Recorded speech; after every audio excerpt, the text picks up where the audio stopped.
สวัสดีครับอูสปินนายครับสถานการณ์ของโคโรนาไวรัสหรือว่าโควิด -19 เนี่ยก็ยังคงรุนแรงมากขึ้นเรื่อยๆนะครับหลายคนเนี่ยก็จะเห็นแล้วครับว่าถูกยกเลิกการเดินทางนะครับหลายสายการบินก็ยกเลิกเที่ยวบินไปแล้วนะครับแต่ว่าก็ยังมีอีกหลายคนนะครับที่มีความจำเป็นที่จะต้องเดินทางด้วยเครื่องบินอยู่ครับแล้วก็มีความกังวลนะครับว่าสถานการณ์ไวรัสแบบนี้เนี่ยตัวเราเอาไปอยู่บนเครื่องบินเนี่ยจะต้องรับมือยังไงนะครับเพราะว่าก็จะหวาดกลัวครับใส่หน้ากากอนามัยพอไหมหรือว่าต้องมีแอลกอฮอล์อะไรบ้างนะครับในคลิปนี้นะครับผมจะพาไปดูความเห็นจากผู้เชี่ยวชาญเรื่องนี้นะครับว่าเขาแนะนำอย่างไรครับสำหรับคนที่ต้องเดินทางด้วยเครื่องบินในสถานการณ์แบบนี้ครั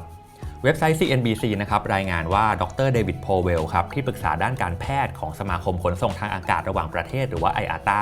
กล่าวว่าการติดเชื้อทางอากาศระหว่างที่เราอยู่บนเครื่องบินมีความเสี่ยงต่ำมากนะครับเพราะว่าอากาศที่หมุนเวียนภายในเครื่องบินจะถูกกรองด้วยระบบเดียวกันกับในห้องผ่าตัดครับได้ยินแบบนี้นะครับเราก็สบายใจได้ระดับหนึ่งนะครับไม่ใช่ว่าการโดยสารบนเครื่องบินลำเดียวกับที่มีผู้ติดเชื้อไวรัสเนี่ยจะทำให้เราติดเชื้อไวรัสไปด้วยนะครับเพราะว่าธรรมชาติของไวรัสตัวนี้เนี่ยจะติดต่อกันด้วย droplet หรือว่าสารคัดหลั่งในร่างกายครับซึ่งการที่ร่างกายของคนเราเนี่ยจะปล่อยสารคัดหลั่งออกมาสู่ภายนอกนะครับก็จะมี3อย่างหลักๆครับก็คือการไอการจามแล้วก็การอาเจียนนะครับเพราะฉะนั้นการที่คนคนนึงจะสัมผัสกับไอจามหรือว่าอาเจียนของอีกคนหนึ่งได้เนี่ยก็จะต้องอยู่ใกล้กันระดับหนึ่งครับนำพามาถึงสิ่งที่เราควรจะต้องระมัดระวังนะครับในการโดยสารบนเครื่องบินครับพอสิ่งที่เราควรจะต้องระวังก็คือสารคัดหลั่งของคนที่อยู่ใกล้ๆเรานะครับไม่ว่าจะเป็นน้ำลายหรือว่าน้ำมูกนะครับที่เขาไอจามออกมาเนี่ยไม่ใช่โดยตรงด้วยนะครับแต่ว่าอาจจะเป็นพื้นผิวที่เขาอาจจะไอหรือว่าจามแล้วก็ไปติดจากนั้นเนี่ยเราก็ใช้มือของเราไปสัมผัสนะครับอาจจะเป็นหน้าจอบนเครื่องบินนะครับหรือว่าเป็นพนักวางแขนต่างๆเนี่ย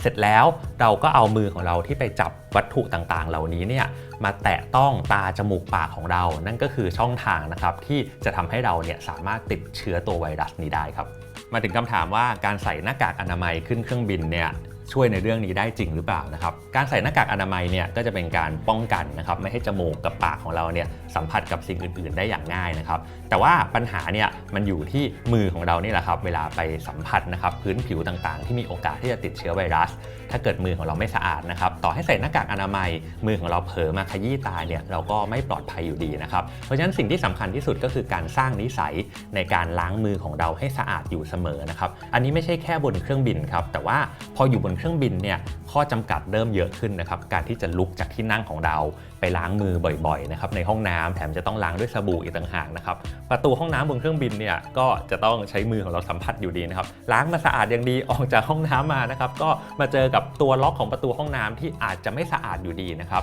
งั้นสิ่งที่ผู้เชี่ยวชาญแนะนำและที่ผมแนะนำด้วยนะครับก็คือเจลล้างมือนี่แหละครับที่เราสามารถพกขึ้นเครื่องได้นะครับแต่ว่าณวันนี้เนี่ยก็เข้าใจครับว่าหาซื้อค่อนข้างยากแล้วนะครับก็มีตัวเลือกเพิ่มเติมนะครับก็คือแอลกอฮอล์ล้างแผลครับถ้าเกิดเราแบ่งมาใส่ขวดอย่างนี้นะครับที่มีความจุไม่เกิน100 ml เนี่ยเราก็สามารถนำขึ้นเครื่องได้นะครับแต่ถ้าเกิดบรรจุใส่ขวดที่เป็นหัวสเปรย์อย่างนี้ด้วยก็จะยิ่งสะดวกมากขึ้นนะครับคือเราสามารถใช้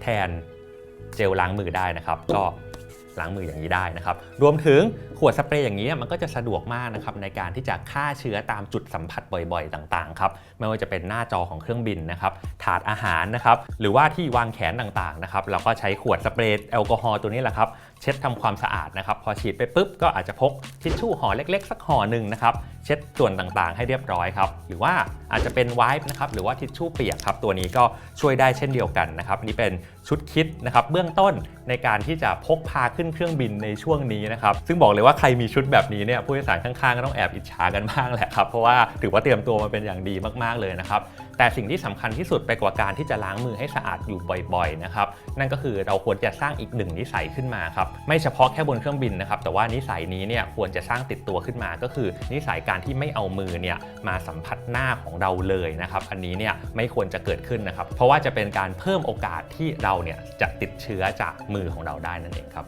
บการล้างมือที่ว่าก็ไม่ใช่ว่าล้างลวกๆนะครับแต่ว่ามีวิธีการล้างมือที่ถูกต้องนะครับที่ทางองค์การอนามัยโลกแนะนำนะครับก็ไม่ว่าจะเป็นการล้างด้วยเจลหรือว่าการล้างด้วยสบู่ก็ตามนะครับก็จะมีขั้นตอนนะครับในการถูมือไขว้กันอย่างนี้นะครับรวมถึงถูซอกนิ้วครับแล้วก็ใช้ฝ่ามือของเรานะครับกับหลังมือนะครับถูเข้าด้วยกันครับหัวแม่มือนะครับก็ถูอย่างนี้นะครับสลับกันทั้งสองข้างครับ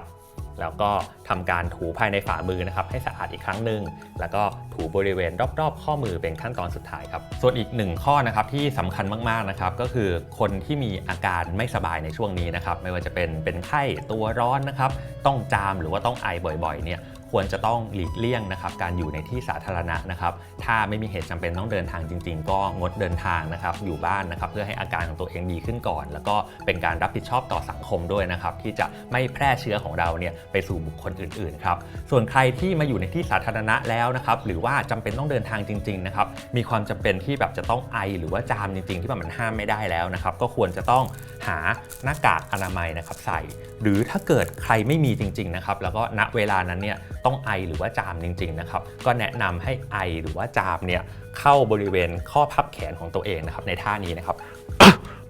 อย่างนี้นะครับไม่แนะนำให้ใช้มือนะครับ